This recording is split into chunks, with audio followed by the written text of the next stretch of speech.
crês, mas tens muitas dúvidas, há questões que para ti continuam a ser um verdadeiro mistério ou parece não fazerem sentido nenhum, este programa é para ti.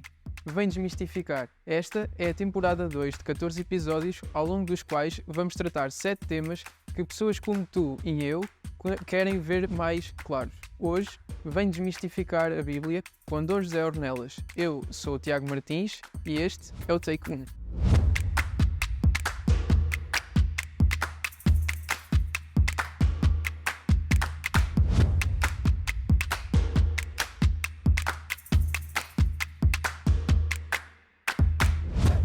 Bom dia, estamos aqui com o nosso Senhor Bispo, Dom José. Bom dia, Senhor Bispo. Bom dia. Como está? Temos algumas perguntas que os jovens gostavam, eu neste caso, gostava de ver respondidas. E começaria com a primeira, que é: qual a história da relação com a Bíblia ao longo da sua vida? É uma história bonita porque eu aprendi primeiro em minha casa. Minha casa tinha os irmãos mais velhos, nós somos 8, eu sou o quinto, e os irmãos mais velhos, claro que sabiam ler, mas meus pais não sabiam. Da geração anterior, havia só uma tia que sabia ler isso, o catequista lá das Varaltas, etc. E ela lia sempre em voz alta. E é muito interessante que depois, mais tarde, quando fui aprender a Bíblia e estudar, eu lia seriamente, aquilo que se diz ler em hebraico é ler e proclamar, é tudo igual. Clamar, chamar. E então ela também não lia senão em voz alta. Porque ler é ler para alguém. Era aqueles que sabiam ler, liam para outros. Portanto, mas eu sempre gostei da história das histórias da Bíblia. No meu tempo, ainda quando era criança, a missa e tudo era em latim, não percebia nada e é claro, como todos os outros andávamos a canalhada, nós na missa brincávamos constantemente, de vez em quando pegávamos uma castanhada por causa disso, mas havia uma coisa que o pai lia tudo em latim, mas depois pegava no livrinho pequenino e lia com o texto da Bíblia, o texto do Evangelho de Bíblia. E então eu queria ter o livro daquele. E quando fui para o seminário, foi muito cedo, tinha 10 anos. Depois, antes de apagarem a luz no dormitório, e eu ia lendo, chamava-se a Bíblia das Escolas, tinha as histórias todas. E eu fico espantado como é que hoje as nossas crianças não sabem a história da Bíblia.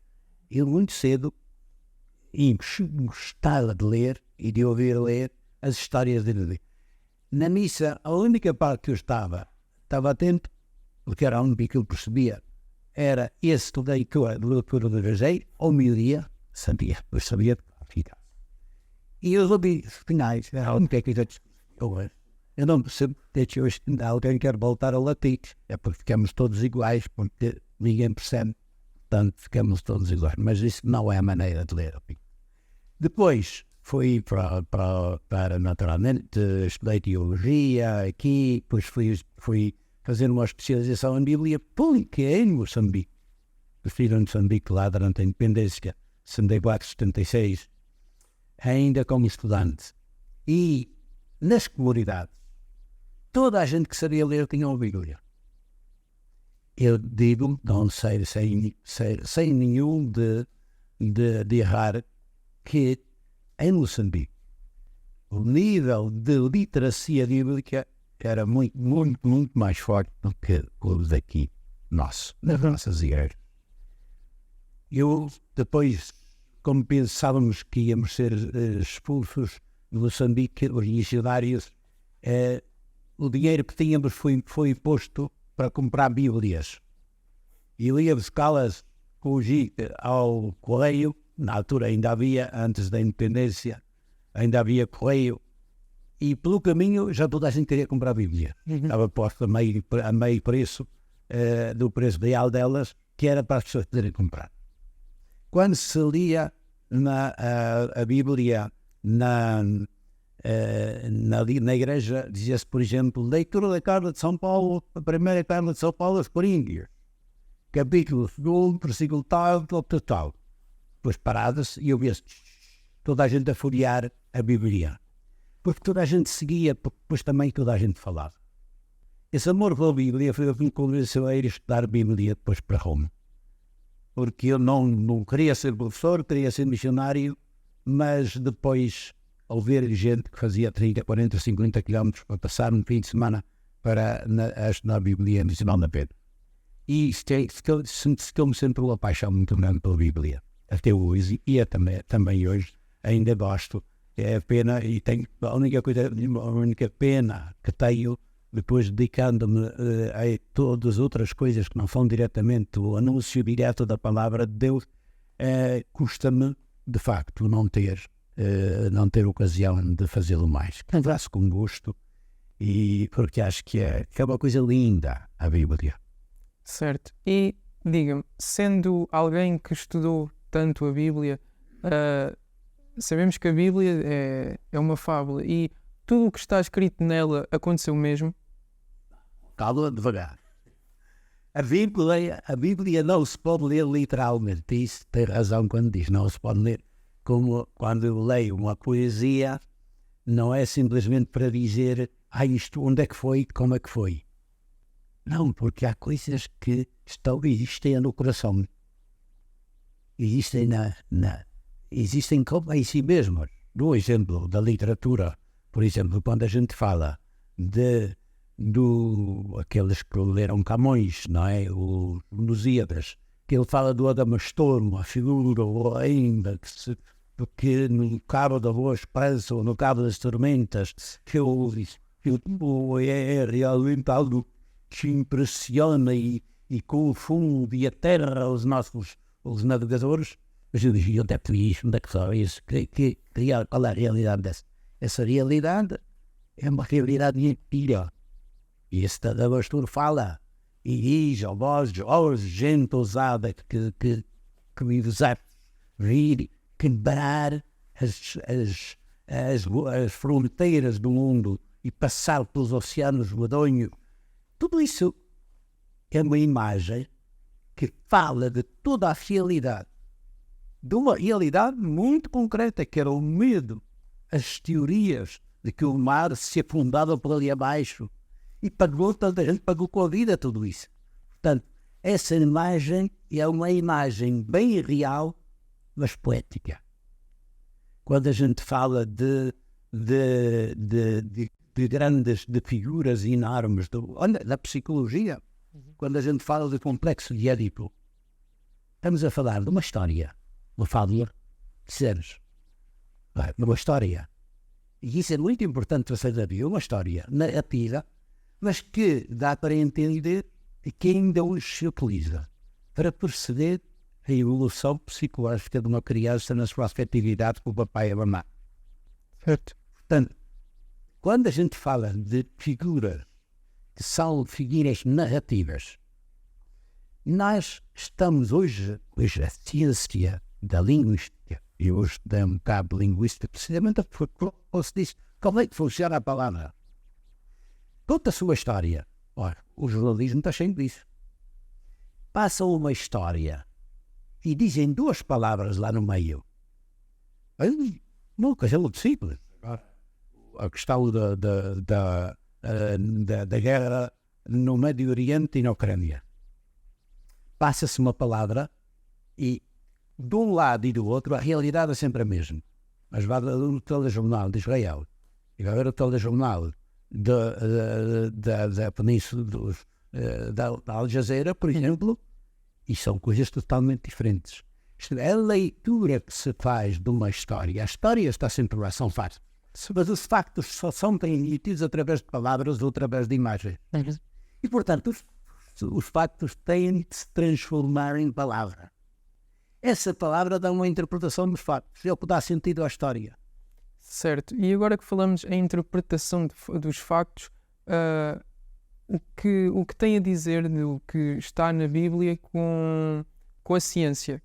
Porque sabemos que existe sempre a discussão dos dois. Então, é claro que a gente, para transformar um texto em palavra, É como, por exemplo, escrever uma partitura de música. Escreve uma partitura de música, está escrito, o escritor foi ao piano, pensou a primeira a música do compositor, surgiu na mente dele, no coração dele, nas ganas e no saber dele, e depois pôs aquilo numa pauta. Uma pauta, se carregou-se assim, parou. Quando é que isto toma vida? Quando isso que se tornou concerto novo. Quando uma orquestra, ou um cantor, ou um pianista pegou daquilo, ou o violinista e tocou de novo. E de repente, essa mesma música e as sensações e a compreensão da vida que essa música traz, vem de novo, torna-se realidade. Esta é a força da palavra. E a realidade da palavra sobre a questão científica da palavra, para esta primeira compreensão de como é que funciona a palavra. A palavra funciona assim. É preciso pô-la de novo é preciso ver a tal coisa da minha tia que lia em voz alta.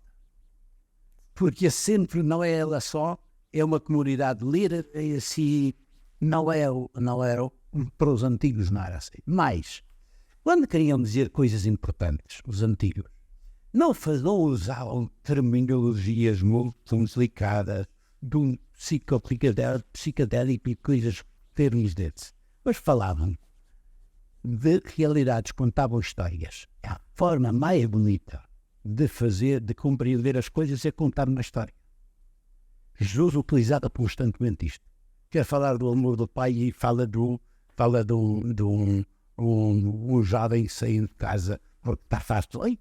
Estamos aí com a questão de novo das histórias que criam paradigmas e que interpretam paradigmas, interpretam a vida. Portanto, quando se fala, por exemplo, dos textos da criação, que são sempre postos aqui, e isso é bem de onde eu vou ao testemunho. Não existiam testemunhos, não podiam existir. E porque também o objetivo não era fazer um filme da criação, do Big Bang. Não era esse o objetivo. O objetivo é interpretar este mundo de hoje. Vejamos, por exemplo, na Bíblia até temos duas narrações da criação. Uma no primeiro capítulo da Bíblia e outra no segundo. E são totalmente diferentes. Imagens diferentes porque têm a distância de mais de 500 anos umas das outras. Qualquer deles foi escrito com a melhor ciência do tempo. De como é que se via o universo, como é que se via as coisas. Mas o que eles dizem só é perfeitamente concordo. Porque eles não estão falando de como é que surgiu a terra e o céu. Estão falando simplesmente do que é que significa para o ser humano aqui, este mundo onde nós vivemos. Então só um exemplo que hoje é fácil de entender. Os antigos tinham bem o sentido do respeito pela natureza. E que mesmo eu via em Moçambique, caçadores já cristãos, fui à caçada com eles, antes de entrar na floresta para caçar, e eles fazem uma oração que não é cristã. E o ano passado todos a dizer, nós pedimos perdão à terra por dever matar, mas é necessário para a nossa vida. Isto está ligado a todas as histórias que se contam, todos os povos têm histórias destas, do início, como é que surgiu.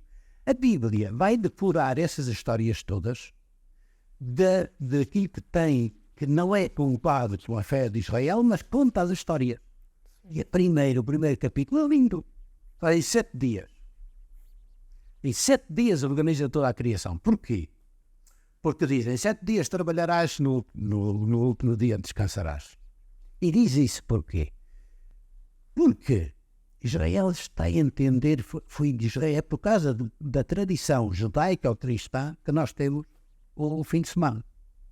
Os outros povos não tinham, os romanos não tinham. Não havia fim de semana, não era o ritmo semanal. Agora, depois se põem mais as festas como neste fim de semana, fica comprido. Porquê? Porque é a coisa, o número 7 é o número da perfeição em Israel. Ele diz que tem uma forma de pensar, tem uma cultura que está por trás. E, portanto, é a obra perfeita. Termina, Deus, depois de cada obra, diz, e vi, Deus viu que era bom. E Deus viu que era bom, e diz, quando chega ao homem e termina tudo, diz, Deus viu tudo o que tinha feito e era tudo muito bom. E depois, ao 7º dia, Deus descansou. E, por isso, diz, e tu trabalharás 6 dias, mas ao 7º dia vais descansar. Isto é, o que é este mundo, a minha relação com este mundo? Este mundo tem uma origem, não fui eu que o criei. Não fui a humanidade que o criou, porque a humanidade aparece no fim da cadeia da evolução. Hoje, se fosse hoje, aquela gente que escreveu isto ia falar do Big Bang, ia falar da evolução humana, ia falar de tudo aquilo que tem para fazer. Eles falaram com a ciência e o conhecimento científico que têm no seu tempo. Então ele diz, e isso o que é que diz para nós hoje? Diz-nos exatamente a mesma coisa. Diz, olha, a criação foi feita em 6 dias. E 6 dias, que é o número quase perfeito, mas não é perfeito. O 7º dia é o dia que não se faz nada. Deus não cria nada. Mas diz, sem esse 7º dia, nada disto tem sentido. Porque o 7º dia é o dia do descanso.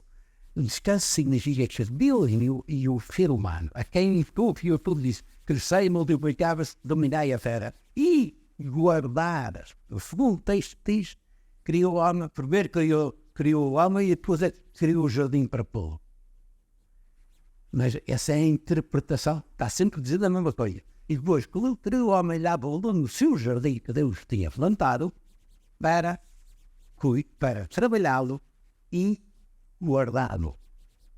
Isto é, esta ideia que eu falei do caçador é de alguém que diz, isto não está aí, é bonito, mas não está só ao meu serviço. Eu estou ao serviço também deste mundo. Hoje, com a catástrofe ecológica que se está a anunciar, se nós não formos assim, com este sentido hipercientífico, daqueles que são científicos, são científicos como?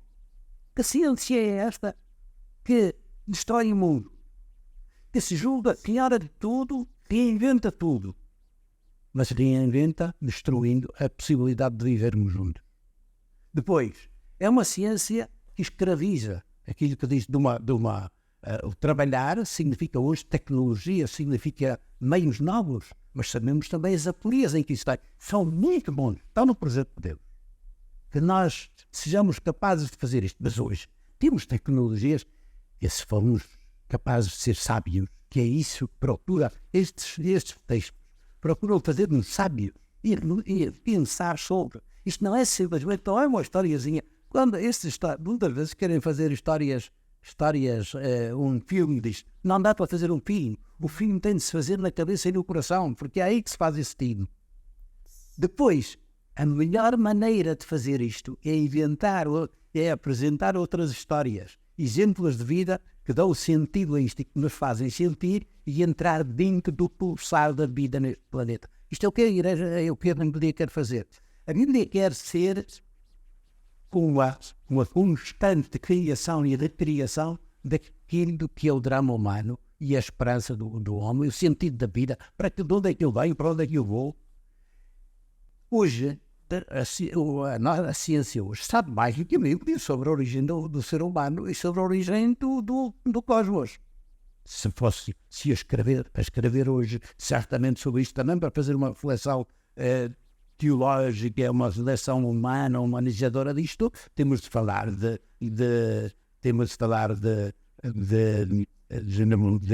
constelações, de nebulosas, de buracos negros, de matéria, antimatéria, da matéria escondida e tudo isto que hoje nós estamos só começando a deitar os olhos por pé fora do portal da porta da vida e do cosmos para entendê-lo.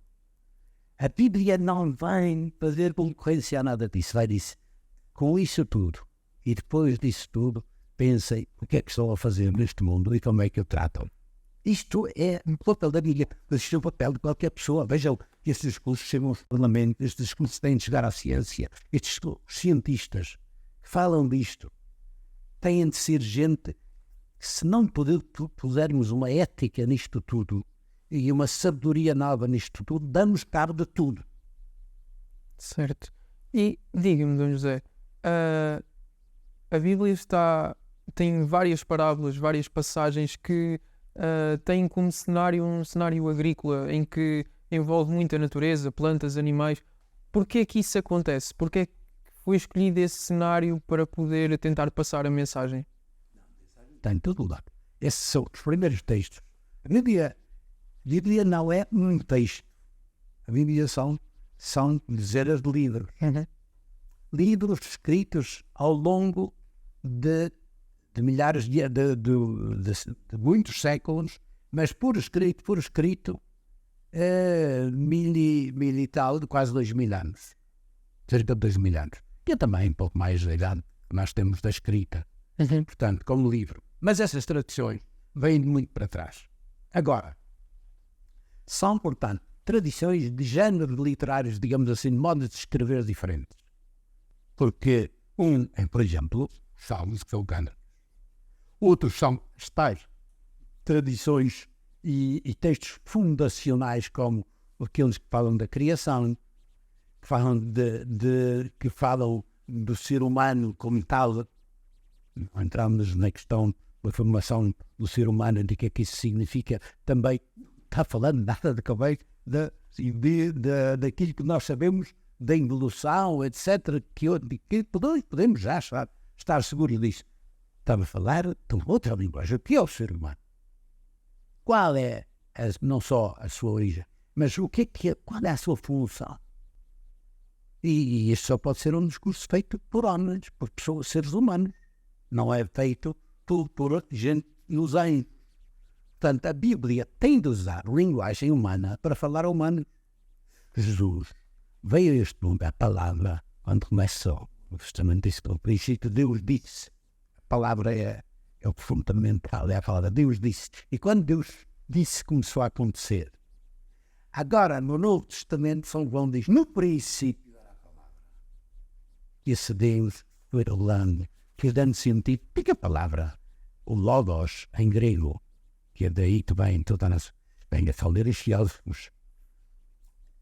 E os filósofos, ao longo de toda a história, também hoje, qual é o sentido da palavra? Ainda hoje, veja, com as fake news, inteligência artificial, o que fica o sentido da palavra hoje? É simplesmente aquilo que funciona.